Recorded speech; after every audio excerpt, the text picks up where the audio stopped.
Grow app में shares खरीदते कैसे हैं, शेयर्स बेचते कैसे हैं, शेयर्स खरीदने के लिए ग्रो ऐप में पैसे कैसे ऐड करते हैं और प्रॉफिट कमाने के बाद उन पैसों को ग्रो ऐप से अपने बैंक अकाउंट में कैसे ट्रांसफर करते हैं, ये सब तो मैं आपको इस वीडियो में बताऊंगा ही। इसके अलावा आपको ग्रो ऐप को चलाना भी सिखाऊंगा ताकि आप ग्रो ऐप के जरिए अच्छे से शेयर्स में इन्वेस्ट कर सको, आपको ग्रो ऐप की हर एक चीज के बारे में पता चल सके। अब देखो, जैसे मैंने यहाँ पे ग्रो ऐप खोल लिया है, यहाँ पे सबसे ऊपर आपको सर्च का आइकन दिखाएगा और बगल में आपकी प्रोफाइल का आइकन दिखाएगा। यहाँ पे अगर आप अपनी प्रोफाइल पे क्लिक करोगे तो एक पेज खुलेगा, इसके बारे में आपको डिटेल में आगे बताऊंगा। अभी हम बैक करते हैं और यहाँ पर हम देखते हैं निफ्टी 50 और बैंक निफ्टी लिखा हुआ है। अब देखो निफ्टी 50 में क्या होता है, निफ्टी 50 में हमारे देश की जो टॉप 50 बड़ी बड़ी कंपनियां होती हैं उनके शेयर्स होते हैं। अब जैसे निफ्टी 50 में यहाँ पे दिखा रहा है, निफ्टी 50 का करंट प्राइस है 17,645 रुपए और आज के दिन उसकी वैल्यू 1% गिर गई है, यानी कि 181 रुपए लगभग उसकी वैल्यू गिर गई है। अब यहाँ पर अगर आप निफ्टी 50 पर क्लिक करोगे ना तो इसके बारे में सारी डिटेल्स आ जाएंगी। आप यहाँ नीचे देख सकते हो, यहाँ पे निफ्टी 50 में अभी करेंटली जो टॉप 50 कंपनियां हैं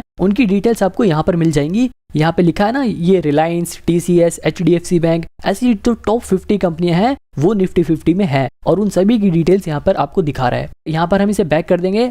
अब इसके बगल में देखो, यहाँ पे लिखा है बैंक निफ्टी। अब बैंक निफ्टी पे क्लिक करोगे तो बैंक निफ्टी की सारी डिटेल्स बता देगा कि इसका 42,000 रुपए अभी प्राइस चल रहा है और आज के दिन वो 0.26% उसकी वैल्यू गिर गई है। बैंक निफ्टी में हमारे देश के जो टॉप 12 बैंक होते हैं उनके शेयर्स होते हैं। अब जैसे यहाँ पर सी ऑल पे आप क्लिक करोगे तो HDFC, ICICI bank, SBI bank, Kotak Mahindra bank, ऐसे 12 बैंक जो टॉप के हैं उनके शेयर्स इसमें दिखाएगा। तो सवाल ये उठता है कि निफ्टी 50 और बैंक निफ्टी को देखकर पता क्या लगाया जाता है। तो देखो, इसमें हमारे देश की टॉप की कंपनियां आती हैं। अगर वही अच्छा परफॉर्म नहीं करेंगी तो इससे पता चल जाता है कि शेयर मार्केट अच्छा परफॉर्म नहीं कर रही है। तो साफ सीधी बात है, इसे देखकर हम ये पता लगाते हैं कि आज शेयर मार्केट कैसा परफॉर्म कर रहा है। ठीक है, इसके नीचे देखो एक्सप्लोर वाले सेक्शन में लिखा है मोस्ट बॉट ऑन ग्रो। इस वाले सेक्शन में हमें ये दिखाता है कि अभी के टाइम पे ग्रो ऐप में सबसे ज्यादा शेयर्स कौन से बिक रहे हैं, यानी कि ग्रो ऐप पर इन्वेस्टर्स कौन से शेयर्स खरीदना ज्यादा प्रेफर कर रहे हैं, कौन से शेयर्स हम जैसे इन्वेस्टर ज्यादा खरीद रहे हैं, वो हमें यहाँ पे दिखाता है। मतलब इन्फोसिस, विप्रो, टाटा स्टील और निप्पॉन जैसे जो शेयर्स हैं उन्हें अभी लोग ज्यादा खरीद रहे हैं। अब नीचे यहाँ पे देखो, यहाँ पे लिखा है प्रोडक्ट्स एंड टूल, यानी कि ग्रो ऐप आपको कौन कौन सी चीजों में इन्वेस्ट करने के लिए ऑप्शंस प्रोवाइड कराता है। जैसे अगर आप फ्यूचर एंड ऑप्शंस में इन्वेस्ट करना चाहते हो तो आपको यहाँ पर क्लिक करना होगा।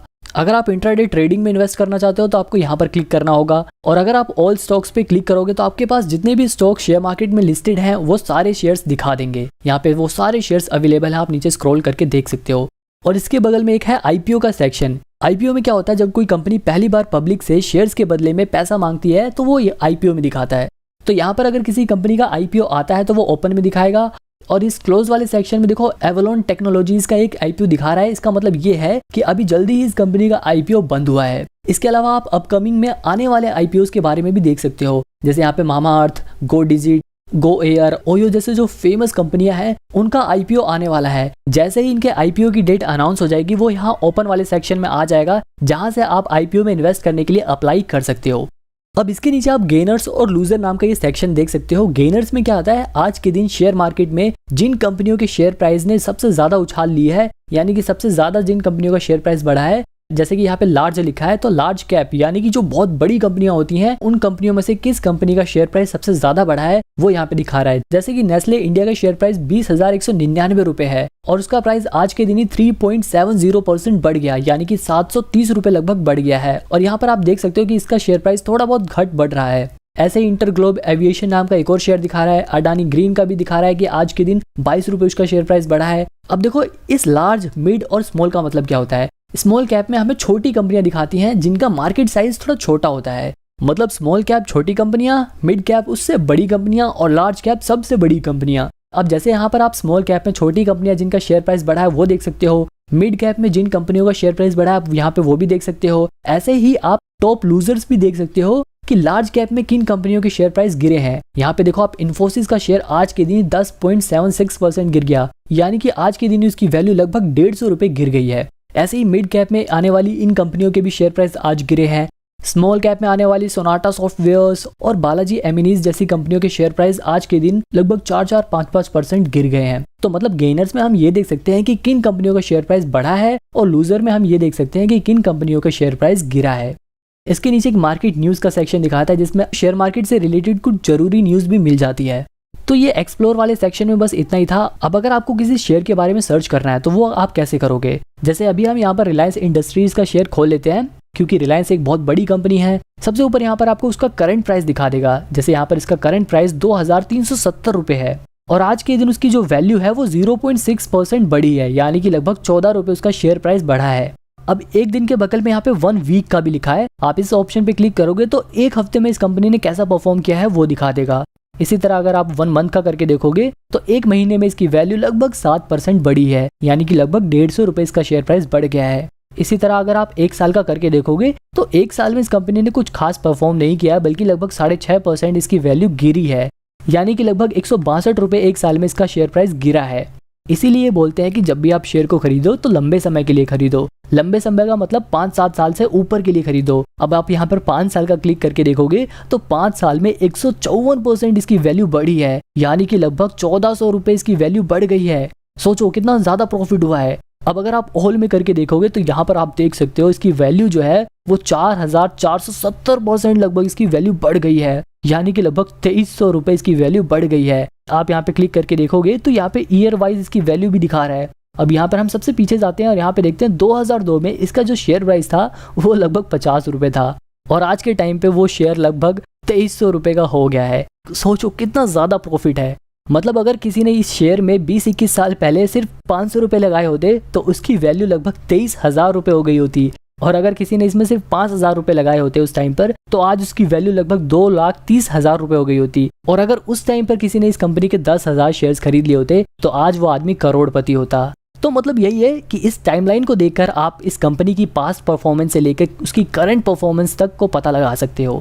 अब आप यहाँ पर कोने में देख सकते हो, यहाँ पर लिखा है ऑयल एंड गैस फ्यूल्स। ये क्या है, यानी कि जो ये कंपनी है ये क्या करती है, ये किस कैटेगरी में है। तो ये company oil gas and fuel category से बिलोंग करती है। जैसे अभी मैं आपको यहाँ पर कोलगेट का शेयर दिखाता हूँ। तो कोलगेट का शेयर अगर आप देखोगे तो कोलगेट क्या है, कोलगेट एक पर्सनल प्रोडक्ट है जिसे हम यूज करते हैं अपनी डेली लाइफ में। तो देखो उसकी कैटेगरी यहाँ पर पर्सनल प्रोडक्ट दिखा रहा है। ऐसे अगर आप टाटा स्टील को देखोगे तो स्टील क्या है, एक मेटल है। तो टाटा स्टील जो कंपनी है वो मेटल एंड माइनिंग कैटेगरी की है। आई होप अब आपको ये कैटेगरी समझ आई होगी। अब वापस हम अपने रिलायंस वाले शेयर पे ही चलते हैं।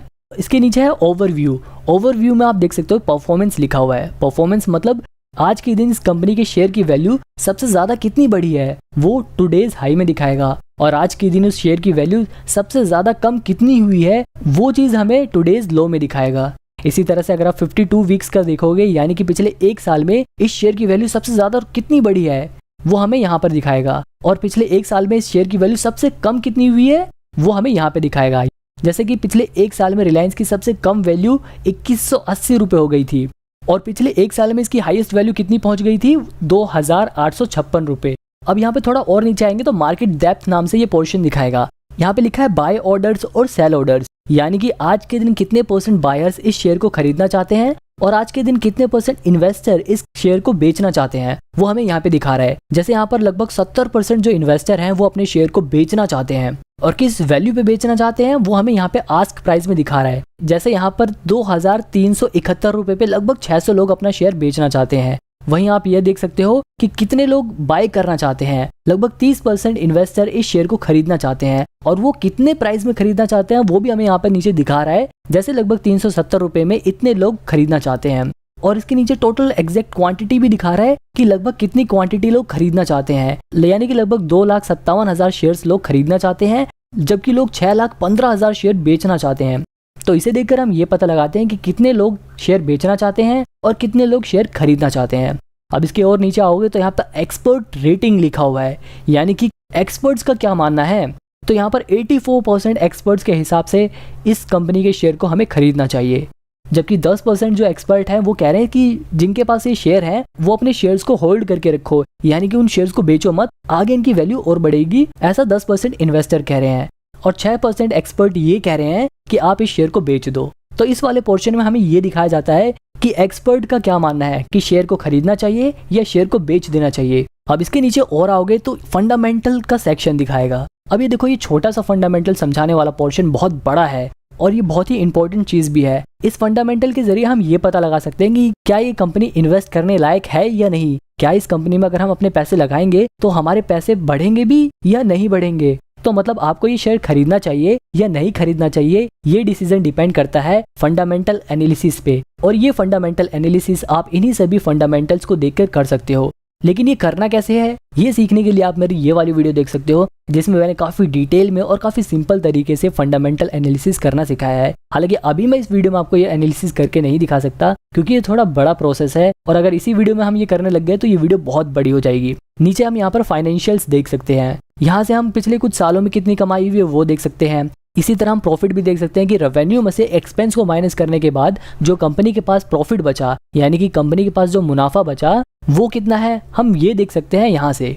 इसके अलावा कंपनी की नेट वर्थ भी हम यहाँ से देख सकते हैं कि कंपनी हर साल बड़ी हो रही है या नहीं बड़ी हो रही। तो यहाँ पर देखो आप, हर साल कंपनी की जो वैल्यू है वो बड़ी होती जा रही है, कंपनी और भी बड़ी होती जा रही है। इस फाइनेंशियल वाले पोर्शन से हमें ये पता चलता है कि क्या कंपनी हर साल प्रॉफिट कमा रही है, और अगर वो प्रॉफिट कमा रही है तो क्या उसका प्रॉफिट हर साल बढ़ रहा है या नहीं बढ़ रहा। जैसे यहाँ पर ईयरली देखा जाए तो रेवेन्यू इसका हर साल बढ़ ही रहा है। हालांकि 2021 में इसका रेवेन्यू थोड़ा गिरा था, लेकिन उसके बाद से इसका रेवेन्यू बढ़ा ही है। अब इसके नीचे देखेंगे लिखा है अबाउट कंपनी। अब इस वाले पोर्शन पर अगर करोगे तो कंपनी की डिटेल्स आपके पास आ जाएंगी। जैसे रिलायंस इंडस्ट्रीज का अभी के टाइम पे जो सीईओ हैं वो मुकेश अंबानी है, तो यहाँ पर वो लिखा हुआ है, और ये कंपनी 1973 से है वो भी लिखा हुआ है। और इस रिलायंस इंडस्ट्रीज़ के अंदर जो जो कंपनियां आती हैं, जो जो इनके प्रोडक्ट्स हैं वो सब यहाँ पर दिखाता है। जैसे यहाँ पर आप जियो को देख सकते हो, हमारा जो जियो सिम होती है वो भी रिलायंस इंडस्ट्रीज़ की ही है। रिलायंस फ्रेश भी रिलायंस इंडस्ट्रीज़ के अंदर ही आता है। तो अबाउट कंपनी से हमें ये पता चल जाता है कि कंपनी क्या करती है, और कंपनी को अभी चला कौन रहा है, और कंपनी कब से है। इसके बाद नीचे आता है शेयर होल्डिंग पैटर्न। आप शेयर होल्डिंग पैटर्न में ये देख सकते हो कि प्रमोटर के पास, यानी कि जो कंपनी के फाउंडर्स हैं जिन्होंने कंपनी खोली है, उनके पास कितने शेयर्स हैं। तो यहाँ पर आप देखो प्रमोटर्स के पास 50% शेयर्स हैं। इसके अलावा फॉरेन इंस्टीट्यूशन के पास भी 23.43% शेयर्स हैं। फॉरेन इंस्टीट्यूशन प्रोफेशनल इन्वेस्टर्स होते हैं जिनका काम ही इन्वेस्टमेंट करने का होता है। तो जिस कंपनी के शेयर में फॉरेन इंस्टीट्यूशन का शेयर होल्डिंग पैटर्न ज़्यादा हो तो समझ जाना उस कंपनी में दम है।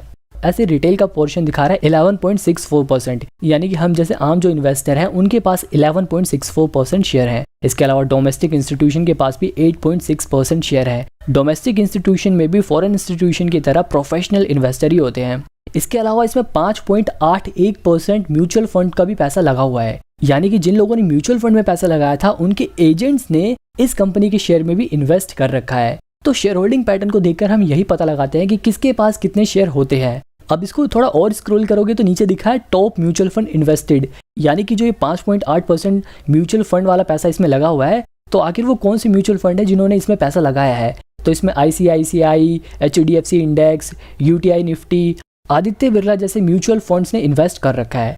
अब इसके थोड़ा और नीचे आते हैं और यहाँ पर हम देखते हैं सिमिलर स्टॉक्स, यानी कि रिलायंस इंडस्ट्रीज जैसी और भी कंपनियों के जो शेयर्स हैं वो हमें यहाँ पे दिखाता है। जैसे यहाँ पर ऊपर आपने देखा था कि ये company oil gas and fuel category से है, तो ऐसे ही नीचे यहाँ पर उसके सिमिलर स्टॉक्स दिखा रहे हैं, सिमिलर ऐसी कंपनियों के शेयर्स दिखा रहा है। जैसे यहाँ पर इंडियन ऑयल कॉर्पोरेशन का शेयर भी दिखा रहा है, भारत पेट्रोलियम का शेयर दिखा रहा है। इंडस्ट्रीज से मिलती जुलती जो कंपनियां हैं उनके शेयर्स यहाँ पे दिखाएगा, उनके शेयर का प्राइस यहाँ पे दिखाएगा। अब यहाँ पे अगर आप वापस ऊपर आते हो, यहाँ पे एक न्यूज वाला सेक्शन है, न्यूज पे क्लिक करोगे तो इस शेयर से रिलेटेड जो भी न्यूज है वो यहाँ पर दिखा देगा। अब इसके बगल में इवेंट का सेक्शन दिया हुआ है, इवेंट में शेयर से रिलेटेड जो जो चीजें हुई हैं वो दिखाता है। जैसे बोनस एंड स्प्लिट, अगर इस कंपनी ने बोनस शेयर इशू किया होगा तो वो भी यहाँ पे दिखाएगा। अगर ये कंपनी डिविडेंड देगी तो वो भी यहाँ पे दिखाएगा। अगर इनकी एनुअल मीटिंग होगी, कुछ भी अनाउंसमेंट होगी तो वो सब यहाँ पे हमें दिखाता है। जैसे यहाँ पर 20 जनवरी 2023 को बोर्ड मीटिंग हुई थी इनकी, तो उसकी अनाउंसमेंट यहाँ पर हुई थी। तो इसी तरह थोड़ा और नीचे करोगे तो यहाँ पर 18 अगस्त 2022 को इन्होंने डिविडेंड दिया था, तो उसकी अनाउंसमेंट इन्होंने यहाँ पे करी थी। तो मतलब यहाँ पर इस कंपनी के शेयर से रिलेटेड जो भी अनाउंसमेंट होती है वो यहाँ पर दिखाया जाता है इवेंट वाले पोर्शन में। अब इसके बगल में है FNO। FNO का मतलब आप यहाँ से फ्यूचर एंड ऑप्शंस में इन्वेस्ट कर सकते हो, लेकिन अभी मैं आपको सिर्फ नॉर्मल शेयर्स में इन्वेस्ट करना सिखाऊंगा। तो वापस हम ओवरव्यू पे जाते हैं। अब अगर मेरे को ग्रो ऐप में शेयर खरीदना है तो मैं वो शेयर कैसे खरीदूंगा। तो देखो, ग्रो ऐप में अगर आपको शेयर खरीदना है तो सबसे पहले आपको इसमें पैसे ऐड करने पड़ेंगे। तो हम वापस बैक करते हैं और वापस होम स्क्रीन पे पहुंच जाते हैं। अब देखो यहाँ पर अपनी आप प्रोफाइल पे क्लिक करोगे ना तो यहाँ पर ये वाला सेक्शन खुल जाएगा। यहाँ पे देखो ऐड मनी वाले पोर्शन में ना, यहाँ पे मेरे पास अभी 1199 रुपये दिखा रहा है। अगर मेरे को इसमें पैसे ऐड करने हैं तो मैं वो कैसे करूंगा, मैं यहाँ ऐड मनी वाले पोर्शन पे क्लिक करूंगा। अब मेरे को जितने भी रुपए यहाँ पर ऐड करने हैं मैं वो अमाउंट डाल देता हूँ। सपोज करो मेरे को यहाँ पर 100 रुपये ऐड करने हैं। आप 100 रुपये से कम ऐड नहीं कर सकते, इससे ज़्यादा आप ऐड कर सकते हो। तो मैं यहाँ पे 100 रुपये ऐड करके दिखाता हूँ। अब यहाँ पे देखो बाय डिफॉल्ट नेट बैंकिंग का ऑप्शन दिखा रहा है, लेकिन मेरे को नेट बैंकिंग से पैसे ऐड नहीं करने, मेरे को UPI से पैसे ऐड करने हैं। तो मैं यहाँ पे जो एरो है ये यहाँ पे क्लिक करूंगा यहाँ पे क्लिक करते ही ऑप्शन खुल जाएगा पेमेंट ऐड करने का। तो यहाँ पर मैं अपने पेटीएम की यूपीआई आईडी से पैसे ऐड करना चाहता हूँ, तो मैं इस पर ऐड 100 पे कर दूंगा। ये थोड़ा लोड होगा। अब मैं यहाँ पर जैसे ही अपना पेटीएम खोलूँगा तो यहाँ पर उस पेमेंट का ऑप्शन दिखाएगा। यहाँ पे मैं इस पर क्लिक करके पेमेंट कर दूंगा। जैसे ही मेरी यहाँ पर पेमेंट कंप्लीट हो जाएगी, यहाँ पर पेमेंट सक्सेसफुल लिखा आ जाएगा और यहाँ पर मेरे पैसे ऐड हो जाएंगे। अब मैं वापस अगर अपनी प्रोफाइल पर आपको खोल के दिखाऊं तो यहाँ पर आप देखो, पहले मेरे पास 1100 रुपये थे, अब लगभग 1200 रुपये हो गए। और अब मैं आपको एक शेयर खरीद के दिखाता हूँ। अब जैसे मेरे को डाबर का एक शेयर खरीदना है तो मैं यहाँ पे डाबर सर्च करूंगा और डाबर कंपनी का शेयर यहाँ पे दिखा देगा। अब इस शेयर को खरीदने के लिए मैं बाय वाले ऑप्शन पे क्लिक करूंगा और यहाँ पर मेरे को कितने शेयर खरीदने हैं मैं वो क्वांटिटी यहाँ पे डाल दूंगा। जैसे मेरे को एक शेयर खरीदना है तो मैं यहाँ पे एक डाल के दिखा देता हूँ आपको। नीचे यहाँ पे दिखा रहा है प्राइस मार्केट, यानी कि आप इस शेयर को इसके मार्केट प्राइस पे खरीदना चाहते हो, यानी कि जो अभी करंट इसका प्राइस दिखा रहा है, जैसे यहाँ पे दिखा रहा है 523 रुपये, क्या आप उस करंट प्राइस पे इसे खरीदना चाहते हो? या फिर अगर आपको लग रहा है कि इसका प्राइस थोड़ा और कम होगा तो आप इसे चेंज करके प्राइस लिमिट भी सेट कर सकते हो। यानी कि जैसे मान लो मेरे को ऐसा लग रहा है कि इसका शेयर प्राइस 522 रुपये हो जाएगा, तो मैं यहाँ पर 522 डाल के लिमिट सेट कर दूंगा। और जैसे ही आज के दिन इसका शेयर प्राइस 522 रुपये होगा, ऑटोमेटिकली ग्रो मेरे लिए वो शेयर खरीद लेगा और वो शेयर मेरे डीमेट अकाउंट में आ जाएगा। और अगर आपको मार्केट प्राइस भी खरीदना है तो इसे वापस मार्केट प्राइस पे कर दो। यहाँ पे मैं इसे बाय कर देता हूँ। इसके अलावा अगर आप इसे इंट्राडे के लिए खरीदना चाहते हो तो वो भी यहाँ पे दिखा देगा। आप यहाँ पे सीधे अपनी क्वांटिटी डालो कि आपको कितने शेयर्स खरीदने हैं, 2 शेयर खरीदने हैं या 10 शेयर खरीदने हैं। आपके पास जितने पैसे होंगे उसी के हिसाब से आप उतने शेयर खरीद सकते हो। जैसे मैं यहाँ पे 5 शेयर खरीद सकता हूँ। इसके बाद यहाँ पे मार्केट प्राइस सेट करो या प्राइस लिमिट सेट करो। जैसे यहाँ पे 522 रुपये में प्राइस लिमिट सेट कर देता हूँ। जब भी आप इंट्राडे में ट्रेडिंग करो तो स्टॉप लॉस जरूर सेट करो। यहाँ पे आप स्टॉप लॉस सेट कर सकते हो कि अगर 520 रुपये से शेयर प्राइस नीचे जाता है तो ये लोग ऑटोमेटिकली मेरे शेयर को बेच दे ताकि मेरे को घाटा ना हो।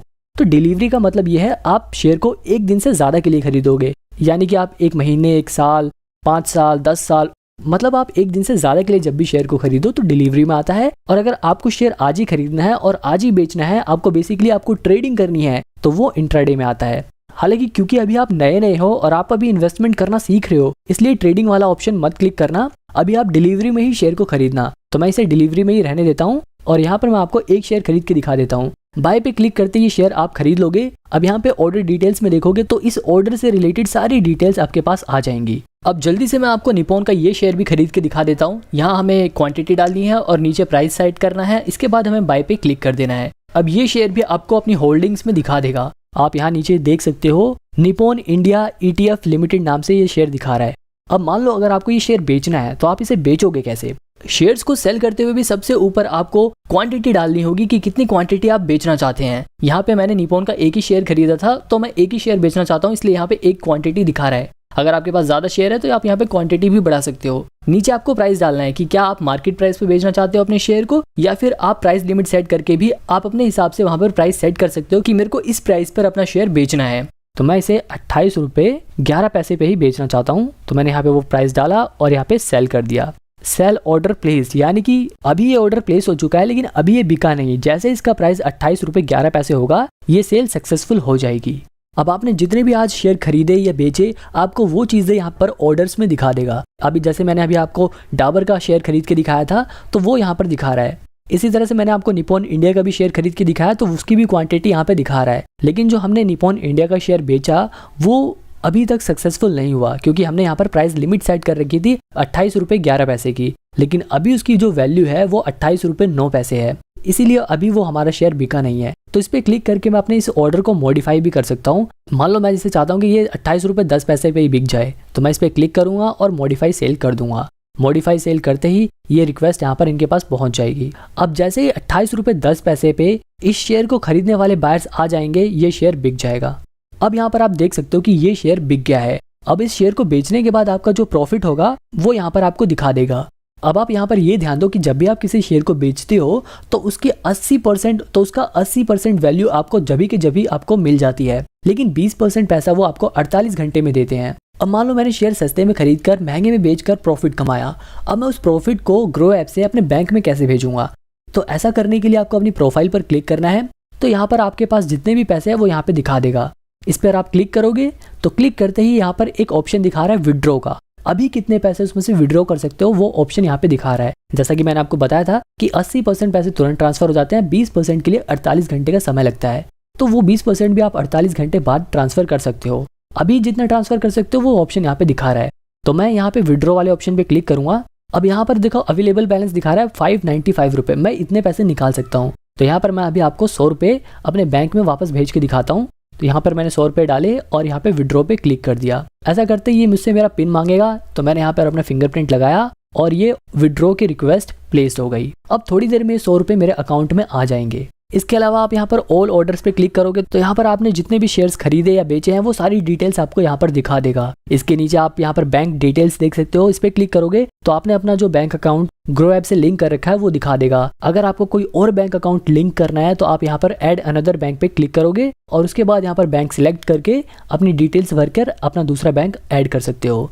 इसके बाद आप यहाँ नीचे देख सकते हो कस्टमर सपोर्ट लिखा है। अगर आपको ग्रो ऐप में कोई भी प्रॉब्लम आ रही है और आपको ग्रो ऐप के कस्टमर सपोर्ट से बात करनी है तो आप उसके लिए यहाँ पर क्लिक कर सकते हो। इसके नीचे आपको रिपोर्ट्स का सेक्शन मिल जाएगा जहाँ से आप अपनी टैक्स फाइलिंग के लिए रिपोर्ट्स को डाउनलोड कर सकते हो। यहाँ से आप अपनी PNL रिपोर्ट को भी डाउनलोड कर सकते हो, ग्रो की बैलेंस स्टेटमेंट को डाउनलोड कर सकते हो, टैक्स फिल करने के लिए टैक्स प्रूफ को डाउनलोड कर सकते हो। इसके अलावा ऊपर आपको सेटिंग का ऑप्शन दिखेगा, अगर आप इस पे क्लिक करोगे तो यहाँ पर डार्क मोड को यहाँ से बंद कर सकते हो, आप इसे चालू भी कर सकते हो। आप यहाँ से इसकी नोटिफिकेशंस को मैनेज कर सकते हो। अगर आपको अपने ग्रो ऐप का पासवर्ड बदलना है तो आप यहाँ से इसका पासवर्ड बदल सकते हो, इसका पिन बदल सकते हो। अगर आपको अपनी आईडी इस फोन से लॉगआउट करनी है तो आप यहाँ से लॉगआउट भी कर सकते हो। इसके अलावा आप शेयर्स पर रिसर्च करने के लिए, आप शेयर्स को ट्रैक करने के लिए अपनी खुद की एक वॉच लिस्ट भी बना सकते हो।